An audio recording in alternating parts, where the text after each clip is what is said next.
Black Real Estate Weekend. Oops, let me shut this off. Sorry. And so let's talk about this. So let's talk about what it means, to obtain wealth, to become rich, or whatever that means. Here's the deal. When you talk about wealth and rich people, I encourage you to consider something that Facebook founder Mark Zuckerberg does. Right? He's not the best example, but that's an example that I'll use because the man makes about, I don't know, maybe $500 million a week or something. Right? And so one of the things that he does actually with Facebook is he's a copycat. He sees something that works and he copies what's working. Right. And if it doesn't work, he doesn't copy what's not working. He copies what's working. That's one of the things he does. Now that strategy, a big chunk of that has led to him forming a company that is so dominant across the world. He started the company in his dorm room back when he was in school, when he dropped out of school, and he didn't get a degree. He didn't get student loans and a bachelor's degree. He started the company instead. And the thing is that this dominance is so great that the man makes $5-10 billion every single year. His company is being challenged now because they are so dominant, and what they've done is work. Now, this does not say that they're ethical, right? I think that there are a lot of ethical challenges we could all lay out on the table, and that's important to consider. That's one of the reasons why I'm not a believer that any of you should consider trying to be hardcore capitalists. But one of the things I want you to understand is that when you talk about trying to actually build wealth in America, you gotta consider, like, what model are you emulating, right? All of us are copycats. Every one of us is a copycat. Maybe you copied your mama. You saw how your mama drank her coffee every morning, or I would copy. One time when I was 7 years old, I went outside and I got in a fight with a little boy, and I called the little boy a pissant. I don't even know what a pissant is. What is a piss? Can anybody tell me what a pissant is? But I called this little boy a pissant, right? And my mother overheard me call this boy this name. And I didn't even know what a pissant was, but I heard my daddy say it, so I said it, right? That's why I can't apologize too much when I cuss sometimes when I'm talking, because my daddy cusses like a sailor, but I would hear him say pissant, so I was copying my father. So we're all a bunch of copycats. So when it comes to building your success economically, you got to realize, just accept the fact that you probably are a little bit of a copycat. Most of us are. Maybe we copied the people ahead of us and went into a certain career because, I'm an engineer because my mother was an engineer, or we chose a certain strategy. I'm a renter of my apartment because that's what the adults who mentored me told me to do, right? So accept the fact that you're a copycat, and that's kind of okay to a point, right? It's kind of okay. So I would say this: look, if you're going to be a copycat, copy the right people. If you're going to be a copycat, copy people who are doing the things you want to do. Copy the people who are successful in the areas you want to be successful in. So let's talk about copying rich people, right? Let's look at rich people. Now, I'm an expert on rich people. That's kind of what a finance PhD can do. Like, we understand wealth and money and how it flows and who has it and who doesn't and why and where it's going and all these other things, right? Literally on a scientific microscopic level, the same way the scientists in the lab study viruses and they try to figure out how do we stop a pandemic. They get the microscope and they look at the virus and how it moves and all that. Well, we did that with wealth, right? We do that with money. We look at money through a microscope. We figure out who has it, how long they keep it, why they keep it, what their cultural values are, what their relationships are, what moves they make, and that's how you come up with theories. That's how you figure out what works and what doesn't. So let's copy off the rich. Now, one of the principles that we have in the Black Business School, one of our guiding principles on wealth, we have a lot of cool little acronyms that we put together to make wealth cultural in your household. We want your children to not even be able to remember the first time they knew what stock market investing was. I want them to grow up not even remember the first time they learned that you're supposed to own property instead of rent property, right? I don't want them to be able to tell me about the day where they learned that they wanted to be a business owner. It should have happened so early that they can't even remember the day. Almost like if I was to ask you, what's the first time your mama took you to church?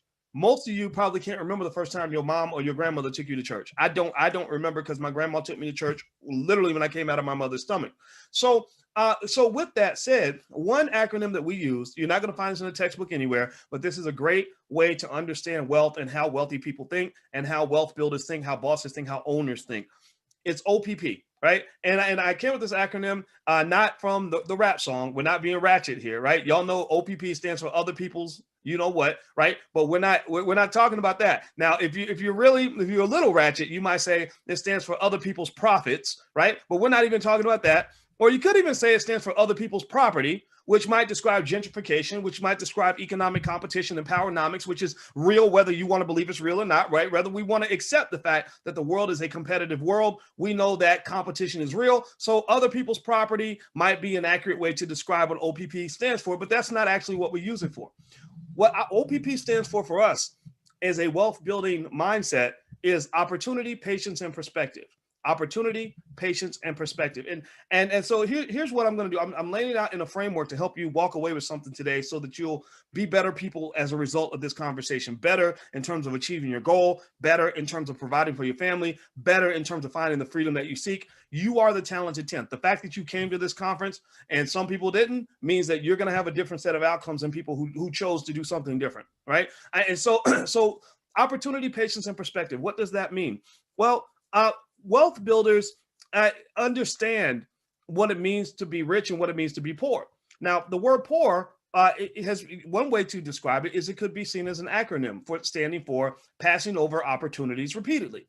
How many of you, give me a yes or no, how many of you know somebody who stays broke and every time and literally because they've never known what an opportunity looks like and don't know where to get them and don't have the hustle to go out and grab them, they stay poor because they pass over opportunities repeatedly. So you can literally put $1 million opportunity in front of that person and they're not going to see it, right? It might be because they're only trained to have a job seeker vision, right? Like, so for example, I've hired people, I've worked with people where I said, hey, you can take a partnership in this business deal. And I'm thinking this person can make hundreds of thousands of dollars, but all they know how to see is a paycheck. That's all they can see, right? And that comes from a kind of economic thinking, economic training that did not teach them how to scout for different opportunities. It's like going out in the woods. If I don't know how to survive in the woods, right? If I were to go out into the woods, I'm not a person that can identify food everywhere that it might be. I can't look at a berry and know if I can eat that berry or not eat that berry, right? You can put me in the Amazon where there's plenty of food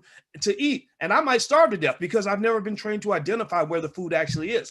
But a person who knows how to survive in the jungle can say, oh, if you kill that bear over there, then you can chop the bear and skin the bear and cut the meat and cook it this way and do that. And you can also eat the toes. And right, they could tell me all these things about survival that I wouldn't know. So I can literally walk past food and not know that it's food and still be hungry. Right. Or when I go in the kitchen, Alicia knows her way around the kitchen extremely well. Right. We have our own set of gender roles. I have roles where I do what a man does and she has roles where she does what a woman does. And I don't make her cook. I don't make her do anything, but she likes to cook. She loves to cook. She's a great cook. And I can look in the refrigerator and see the same food that she sees. And I'll say, dang, there's nothing to eat. And she'll say, what are you talking about, Boyce? You got this and this and this. And in my mind, I'm thinking it's frozen. I don't know what to do. I don't know that ingredient goes with that ingredient. I can't cook anything, right? So a lot of people, unfortunately, are raised in a way where they never learn how to cook economically. And as a result, they pass over opportunities repeatedly. And as a result, they stay poor. Right. So opportunity, patience, and perspective means that as you're gaining your economic training, the reason you're in the Black Business School, the reason you're here today is because you're learning that the first step toward acquiring an opportunity is that you must know what an opportunity looks like. Do you follow me? Give me a yes if you follow what I'm saying. Patience is simple. Patience means that people who have proven their ability to delay gratification are typically more successful in life. When they have studied cultures that have been the most successful cultures in history, a Yale professor did a study. It was not completely scientific, but scientific enough, where she studied which cultures bred the most success. She identified, this is an Asian lady, she identified that the Nigerian culture has the best incubator for success. And one of the factors for success was the ability to delay gratification, the ability to be patient, the ability to wait and let things kind of play out, the ability to plant a seed and let that seed grow, right? And what she's basically saying is that Nigerian people naturally, inherently, in the middle of all the other things that make them strong and capable, they invest in education, they invest in assets. They're more likely to to understand that in order to have a harvest, you must plant a seed. And so patience just means that people who have wealth tend to be patient. Gentrification, we're talking about real estate today. Gentrification did not start last week. They didn't decide last Tuesday that they were going to go take over all the neighborhoods across America. They started planning that in the 1970s, and they patiently made strategic steps over a long period of time that allowed them to make a power move for their grandchildren. right? So in order for you to be successful, I encourage you to understand what patience looks like and to realize that wealth, Warren Buffett said that wealth is simply a transfer from impatient people to patient people, short-sighted people to people with a long-term vision, right? People who are looking for the hit it and quit it to people that are looking for the long-term win, right? People that are thinking about the short money are giving money to the people that are thinking about the long money, right? So patience is very important. The last piece is perspective. Perspective is the cousin of patience, but perspective is a little different in the sense that if I have a perspective, that means I see the whole chessboard, right? Black people, unfortunately, in America have not been trained systemically to see the whole chessboard. A white supremacist educational system, white supremacist media is not going to train you to see the whole chessboard because you don't get trained to see the whole chessboard when they're training you to be a pawn on that board.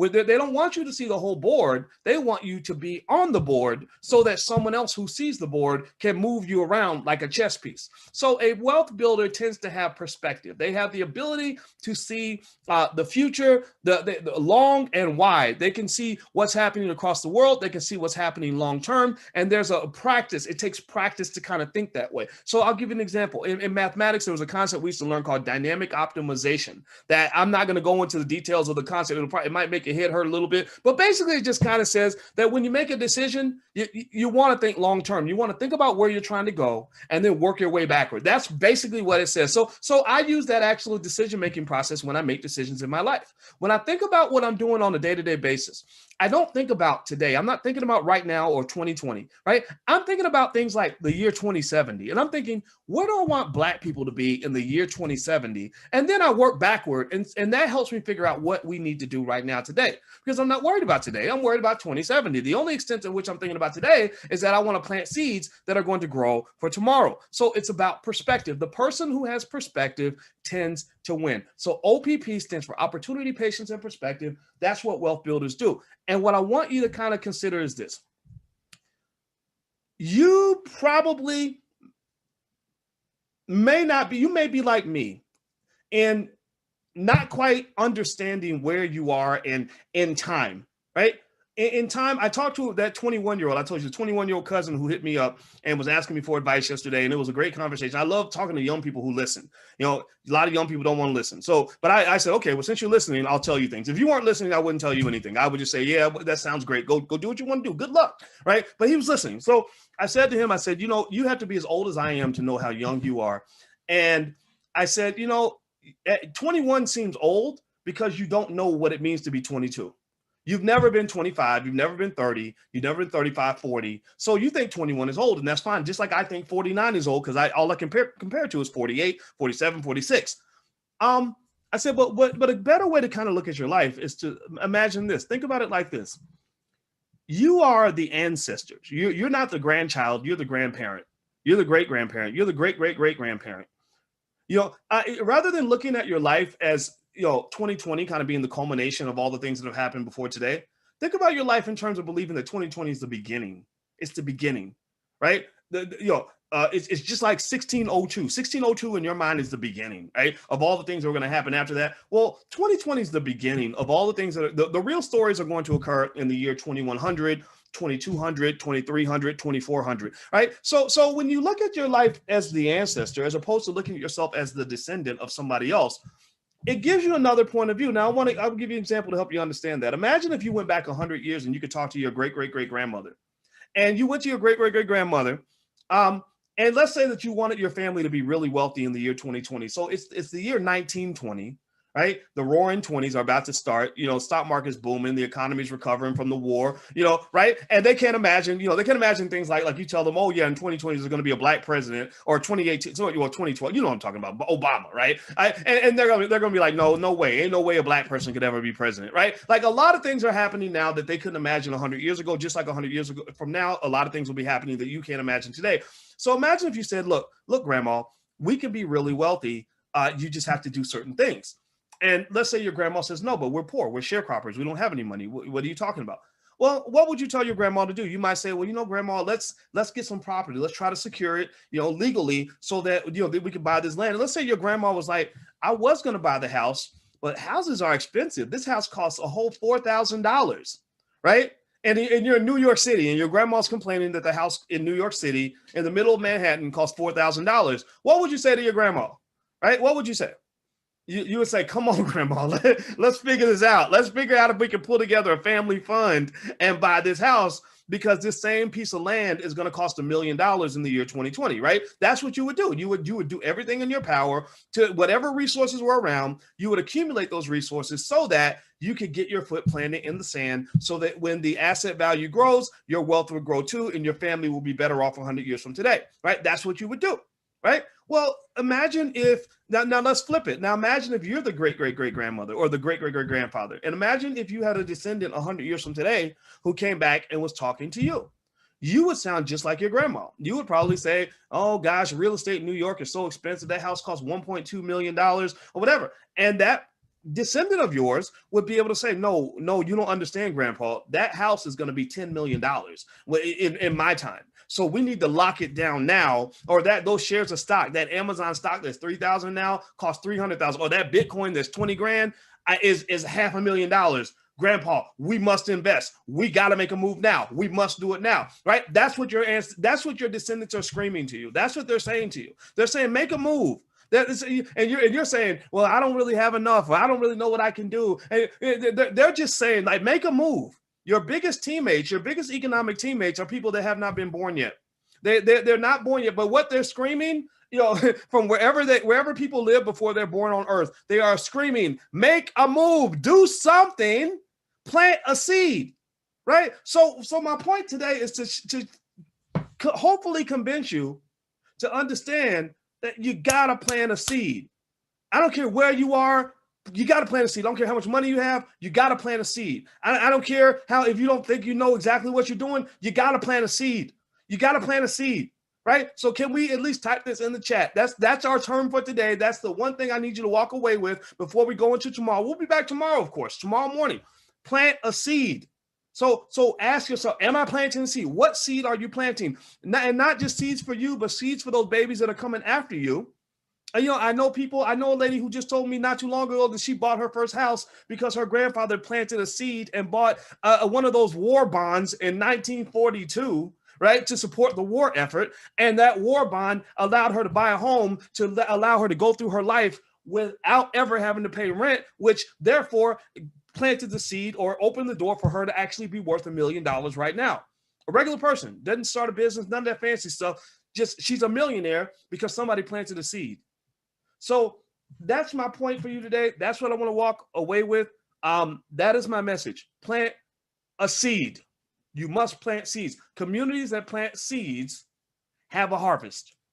If you do not plant a seed, you will have no harvest. But if you plant seeds on a regular basis, then I guarantee you your harvest will be bigger and greater than anything you can ever imagine. Most extremely wealthy families had a seed planter who could not on any level imagine what that seed was going to become. It ain't like what you think. It ain't this visionary thing where the future millionaire knows exactly what they're doing and they know for sure that it's going to turn into this big harvest. They don't know these things. They're just planting seeds. And that comes back to faith. And if Black people know about anything, we know about faith because most of us go to church on Sunday, or at least at some point in our lives, we've done that. So lean on your faith and plant the seed and then let God and the universe do the rest. You are meant to be great. You are meant to have abundance. Your family will have abundance. Let them solve the hard problems. Plant the seed. Are we on the same page? Give me a yes in the chat. Good. Okay, so I'm going to go. I want to say thank you to everybody who has helped put together the first day. We meet again tomorrow, BlackRealEstateWeekend.com. If you haven't registered yet, or if you know somebody hasn't registered, just send them to BlackRealEstateWeekend.com. They can join us for the second day. Also, those of you who want to take a look at Julian Gordon's offer from the Black Business School, the multifamily property program, you can go to theblackreigroup.com, THE, theblackreigroup.com. REI stands for Real Estate Investment Group. So it's theblackreigroup.com. So feel free to go take a look at that. We will see you guys tomorrow.